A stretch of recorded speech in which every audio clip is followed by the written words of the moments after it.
আজ আর তোমার কাছে জানতে চাইবো না তুমি কেমন আছো। হয়তো আমাকে ছাড়া অনেক ভালোই আছো।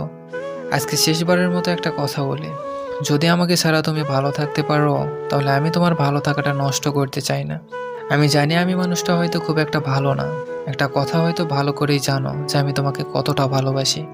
কোনোদিনও ভাবিনি তুমি আমাকে এভাবে পর করে দিবে।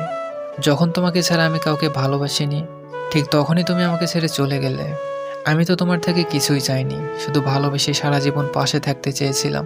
নিজের শত কষ্টে হলেও তোমাকে ভালো রাখতে চেয়েছিলাম। এত কিছুর পরেও যদি আমাকে তোমার ভালো না লাগে, তো কিছু বলার নেই। আর লাগবেই বা কিভাবে? তুমি তো এখন অন্য কারো প্রিয়তমা। তা জানা সত্ত্বেও যে আমি তোমাকেই চাইছি। ওই যে তুমি বলতে না, তোমাকে নাকি আমি কখনোই বুঝিনি। একদিন এক বুক দীর্ঘশ্বাস নিয়ে সেই তুমিই হয়তো বলতে বাধ্য হবে কেউ আমাকে বোঝেনি। অবশেষে একটা কথাই বলবো, আমাদের দুজনের মধ্যে